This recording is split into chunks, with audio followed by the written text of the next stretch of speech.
This week we take you to the scenic village of Bonaccord to explore Cypress Villa 194. Are you thinking to shop till you drop or maybe participate in all the water sports the island has to offer? Stay with us. In the next half an hour, I'll tell you why you should consider the Bonaccord community and choose this villa for your next vacation. I'm Davia Chambers and Let's Talk Tobago starts now. Highlights on the opening of the new meteorological office. We take you to the postpartum hemorrhage training and later details on the financial literacy workshop. And this week, we introduce a new segment called THA Footnotes. Stay tuned for details on this and more when Let's Talk Tobago continues. We'll be right back.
I'm Newton George, and I'm a tour guide specializing in bird watching.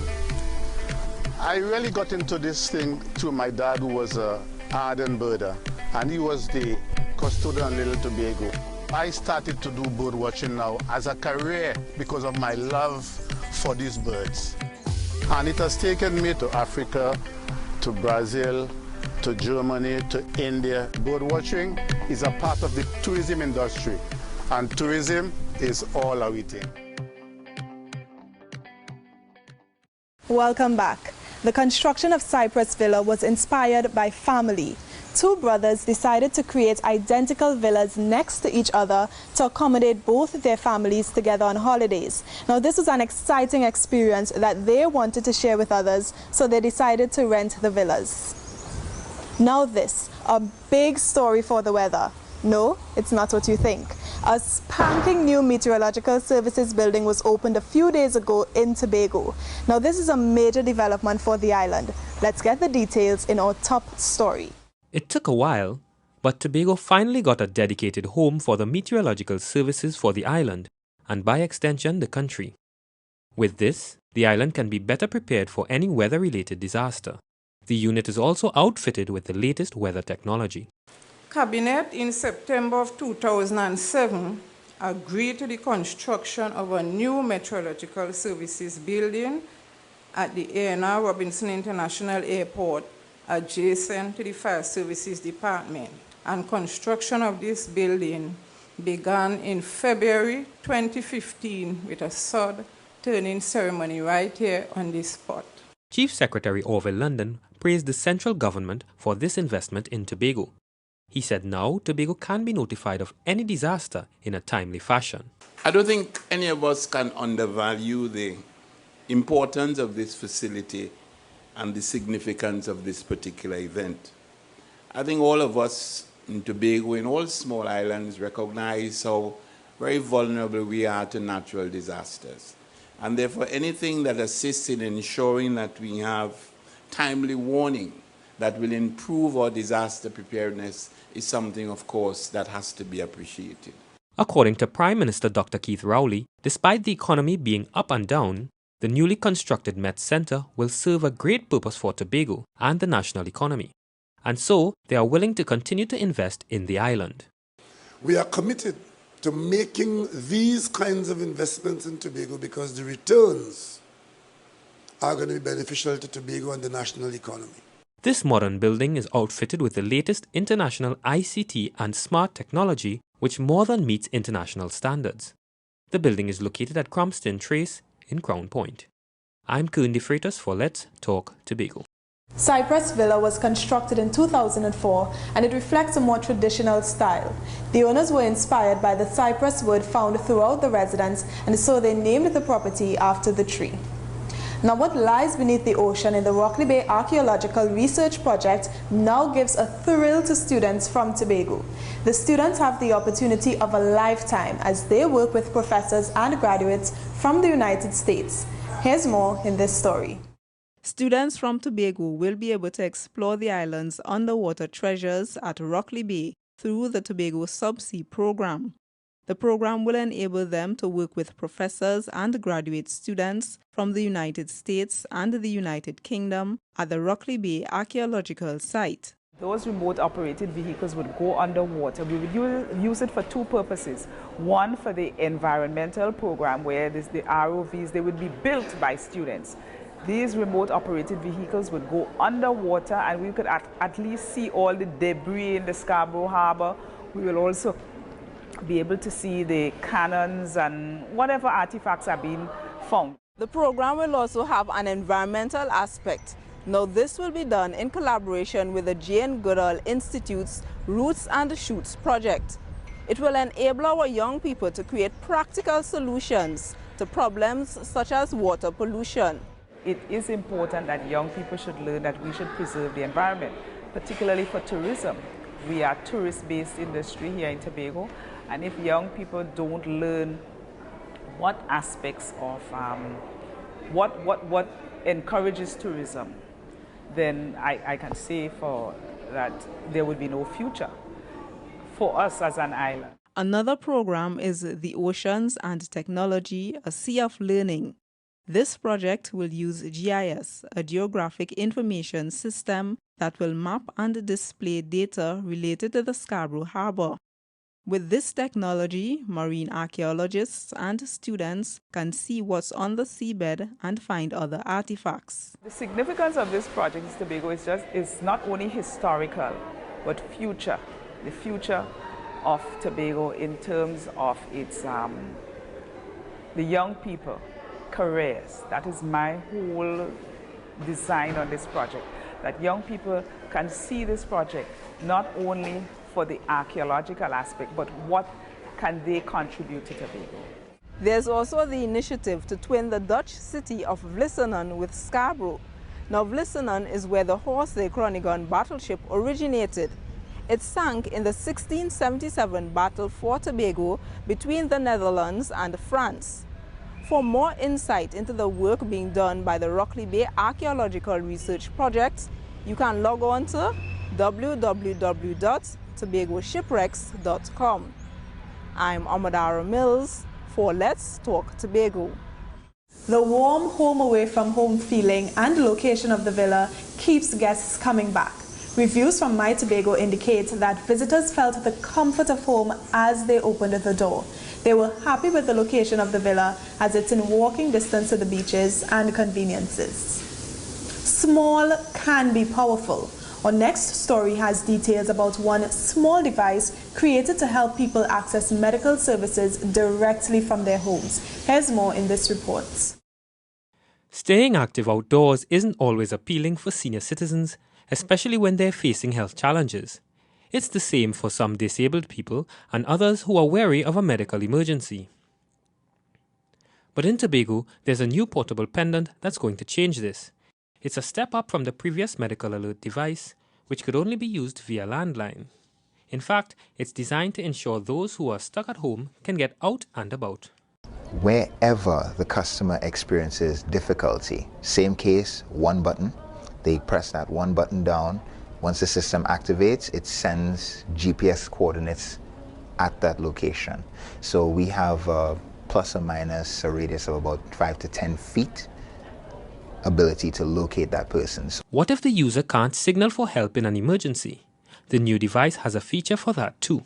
This device also has within it something known as accelerometers. This is the same devices or the same components that are found in cell phones. You know, when you have your smartphone, you turn your phone to the side, the screen rotates automatically, or you have some, like for instance, the iPods and so on, you shake them and it will shuffle your songs.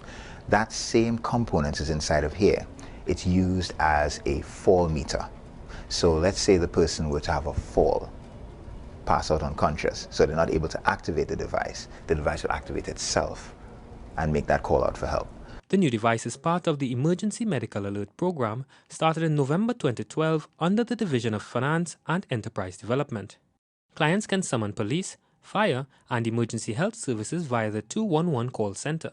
The pendant has the potential to improve the quality of life of our most vulnerable citizens. This means that now our customers can have a full life by themselves if they are by themselves, because as I said, most of our customers are home alone. So what happens is now they can go to the market, pick up some pak choy, pick up their carrots to make their soup, you know, they can go to their family's house, you know, visit relatives, visit their friends, you know, and they're never without assistance. And that's the power of this new device. The device will be officially launched in the coming months. It will be made available to the public based on their individual living conditions and needs. I'm Kern De Freitas for Let's Talk Tobago. Up next, we take you to the postpartum hemorrhage training. Let's Talk Tobago will be right back. Stay with us. Come, there we go to Tobago, that paradise, Bombay, Robinson Crusoe. And it is said, it's the land of tomorrow. Princess Margaret say, come to Tobago for holiday. Now the whole world say, come to Tobago for holiday. Thank you for staying with us. This is Let's Talk Tobago. For those of you looking for something different to do, the Villa Management encourages you to participate in the bioluminescence tours offered by the group Stand Up Paddle Tobago. It's a family-friendly experience that you will enjoy. Now pay attention to this. Hemorrhaging after the delivery of a baby can now be effectively managed. Tobago's doctors are being trained to treat women with postpartum hemorrhage. We have all the details in this report. Tobago's doctors are learning how to use the anti-shock garment, a non-invasive technique to treat women with postpartum hemorrhage or PPH, excessive bleeding after delivery of a baby. The use of the anti-shock pneumatic pads, that would have stood out because it is the least invasive and it can be used very quickly, and it's something that we can utilize, especially for transport of a patient if we have to transfer them to Trinidad. Doctors and nurses also learned how to stop the bleeding using a balloon to compress affected areas inside the wound.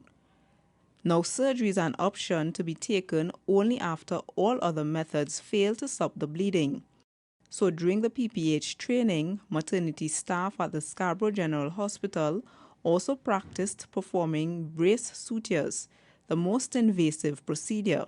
The resources is not expensive, it's cost effective. There's simple, life-saving methods that's cost-effective, so there's not much money need to be spent to implement this training to save lives. There aren't many cases of maternal deaths on the island caused by postpartum hemorrhaging, but the workshop can help save lives, so the participants are pleased to have the additional training. What they are presented is the most up-to-date information on treatment of postpartum hemorrhage and prevention using evidence-based methods. The drugs that they are presenting today, we have most of them, but what it is really doing is updating on us on the dosages, how these drugs should be used. PPH doesn't occur often, but when it occurs, it can be very life-threatening. So it's extremely important to be prepared for it, and this training will better enable us to provide the type of service and preventative measures to women that do end up in a situation of PPH. This training is part of a cabinet-approved project. It's called Improving Maternal, Infant and Child Health through quality interventions in Trinidad and Tobago. The Tobago leg is a part of the Pan American Health Organization's technical cooperation with the country's regional health authorities. I'm Amadara Mills for Let's Talk Tobago. The Bon Accord community is in close proximity to Crown Point. In other words, there is always something fun you can do to occupy your time when away from the villa. If you happen to be out late and wondering where to eat or lime, Crown Point offers a variety of places. Now, a wise man once said, the only way to predict the future is to create it. And thanks to one organization, entrepreneurs are given an opportunity to bring their vision to life. Here are the details in this report. Have a look. Entrepreneurs like Errol Orr have the future of Tobago's food security in the palm of their hands, literally. He runs Orr's Nursery, producing seedlings for the farming community on the island. The nursery is just one of several Tobago businesses seeking to expand their operations. Doing so successfully will help them contribute to the island's economic development. To do so, they are accessing support from the Enterprise Assistance Grant and Enterprise Assistance Fund programs. Oh my, I tell you, I'm elated because this would actually do a lot for us because we've been basically looking for a way to really improve or to expand our operation. But of course, financing would always be an issue, a little touchy issue. And being self-employed also, sometimes poses a lot of challenges. But we want to say thanks to the Division of Finance. I have identified the agricultural sector as an important sector that we would give support to. So today I'm really excited with respect to the prospects for this project and in terms of the integral part that this nursery plays really in the agricultural sector. Bob's supermarket in Patience Hill had to rebuild after fire gutted the building in 2016. With funds from the Enterprise Assistance Fund, owner Peter Bob says he can now do even more. Well, it's a great day for me and the business and the community, right? To get a check to start back my business fully. Another grant recipient is young entrepreneur Akimola Prince. He says he'll extend his business. He also wants to engage other young Signal Hill residents in a positive way. I really appreciate that Mr. Joel Jack came out as well in support of the event here, because we're not really doing this for ourselves, We cater for the youths around. We have a little development going on outside where we want to extend to put a nice little decking so that the youths could be able to sit down, have an ice cream, have a breakfast on mornings and so on. So we want to be able to buy up a certain amount of chillers and deep freeze and this kind of equipment to get that done. Bellissimo Boutique Hotel also got financial support. The Division of Finance and Enterprise Development also donated benches and computer equipment to the Happy Haven School. I'm Caroline Wallace for Let's Talk Tobago. You can enjoy the beauty of the flower gardens from upstairs or downstairs, as both the upper and lower floors have verandas overlooking the gardens as well as the swimming pool. So this week we introduce a new segment called THA Footnotes. This special weekly report takes you on a journey through the years, the highs and lows, the milestones and memorable moments since 1980 when the new THA was formed. So let's have a look at Footnotes.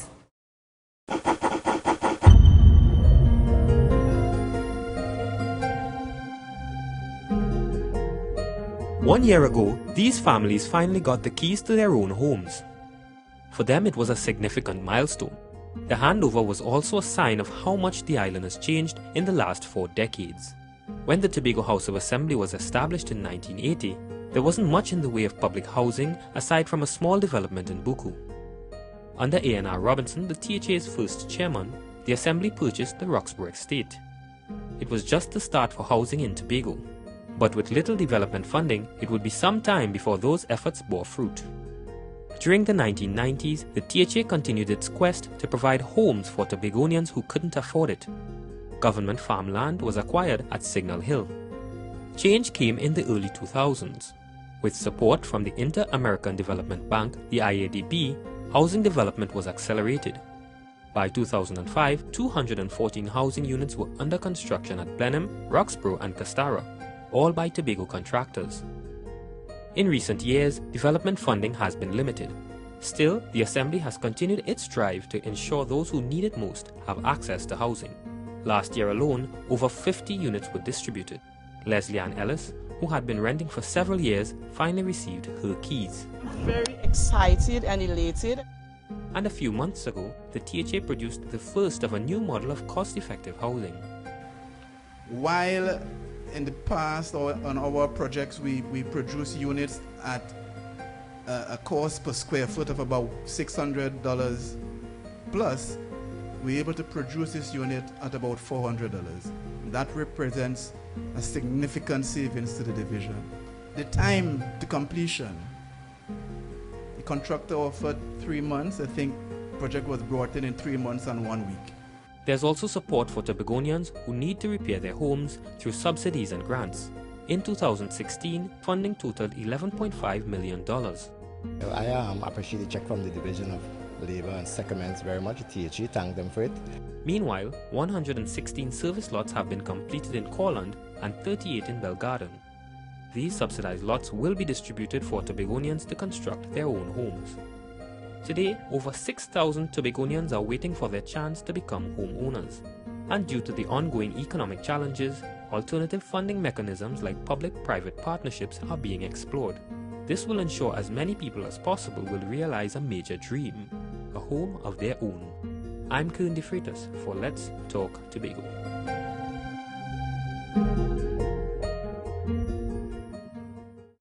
It's time to take a break, but when we return, we give you details on the Financial Literacy Workshop. Don't go anywhere. We'll be right back. Stay with us.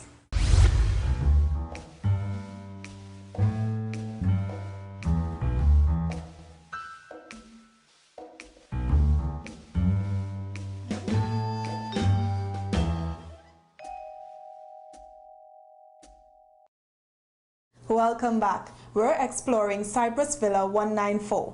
Now this two-story villa comprises 5.5 bathrooms and 5 bedrooms, which makes it very easy to sleep 10 persons comfortably. Interested in having your own home but don't know how to go about it? The Financial Literacy Fitness Program has you covered. They teach you how to take on big responsibility like owning a home. This next story fills us in. Many people dream of owning their own home but don't know where to start. In Tobago, the Financial Literacy Fitness Program is teaching residents how to go about acquiring a house or land, starting with the documents they'll need. For us to accept an application for a mortgage, you must have 2 or 3 forms of valid ID. A utility bill to confirm your address. Now, if the bill is not in your name, let's say it's in your mom or your dad's name, you need to get a letter from them indicating that they have given you permission to use this address. Some people prefer to construct their own home rather than purchase a house, but they'll need to know how much money they can qualify for. Prospective property owners must also provide documents confirming that the land being sold is indeed residential development. When you're building, you have to bring your completion certificate before your mortgage can start, right? So you can construct to the point where the house is livable. The workshop attendees also got a lesson on how they can work out the sum they'll qualify for. So let's assume you're within 18 to 20, let's say 29 years. You could get a 30-year mortgage. Let's say you're earning $5,700. People earning more than that now. And you have no other debts. No bank loans, no credit union loans, no hire purchase at court standards. The program, an initiative of the Division of Finance and Enterprise Development, is preparing Tobagonians to improve their quality of life. I'm Caroline Wallace for Let's Talk Tobago. Now the pool is the best part of this vacation destination. This large pool is shallow enough for non-swimmers to be able to join in on the fun. All roads led to the Shaw Park complex as our very own daughter of the soil, Calypso Rose, gave a performance that reminded fans why she's known as the Queen of Calypso. Listen to this. Her voice is known all over the world, but the Queen of Calypso, Dr. MacArthur Sandy Lewis, also known as Calypso Rose, recently returned home to celebrate with her Tobagonian fans. The Calypso icon turned Shaw Park complex into a party venue, reeling off some of her long-standing hits and her newer compositions. In 1955, when she was only 15, Bethel-born Rose began her love affair with the art form. More than 50 years later, she's still on her musical journey, despite the many obstacles she's faced in her career. Someone who was not limited by gender. When she won the first Calypso King competition in Trinidad, in evidently what we knew as a man's world. In fact, that year, 1978, in honor of her, they changed it from the king to the Calypso monarch instead. She's someone who was not limited by her environment, since she was the first Trinidad and Tobago artist to go gold on the international music charts. Calypso Rose has earned many awards and made history as a Caribbean artist. She's also shattered her fair share of glass ceilings. She has ignited a tempo in many of our hearts that transcends age, gender, ethnicity. And so tonight, it's about appreciation for the work of a daughter of the soil who continues to represent our country with the highest of standards as a cultural ambassador. But the event was more than a tribute concert. It also marked the start of celebrations for Tobago's Carnival 2K17. The night featured performances from Tobago's Calypso and Soca stars. And after rousing performances from Adana and the Mighty Shadow, it was time for Calypso Rose to show why she's still a crowd favorite.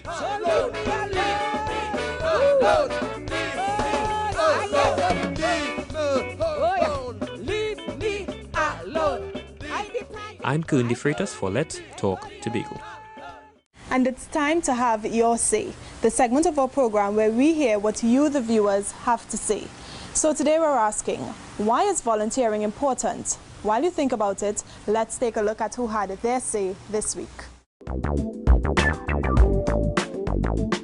Volunteering is important because you feel a sense of fulfillment because you did something really great in someone's life to help them along the way. It's an act of kindness, an act of generosity to give back of what God has blessed you with. For the younger person, they could learn from the experience of the age and from other people who they volunteer in their services to, and it gives the opportunity of the age or the other to share their wealth and their abilities with others. You give back to community and also you help let the tradition of your country be known and passed on. You feel very appreciated of what somebody volunteered to give to you, and I think that is a really nice thing to volunteer to do something. It's a way of giving back to society. It's a way of giving thanks and being appreciative to other individuals that you live among. It continues to keep the traditions and everything intact. You know, certain things that we may not learn from our parents, we can learn from our parents' parents. I think it's my duty. I think God gave me these talents to pass it on. And volunteering is one way of passing on whatever gift God gave to you. We close another edition of Let's Talk Tobago, and as always, we thank you for watching. Please email us with your comments or queries about the program, and be sure to visit our website, like us on Facebook, and subscribe to our YouTube channel. From our house to yours, I'm Davia Chambers, along with the Department of Information, Office of the Chief Secretary, Tobago House of Assembly, wishing you a safe and very productive week. We close with a montage of the Special Reserve Police graduation. We hope you enjoy.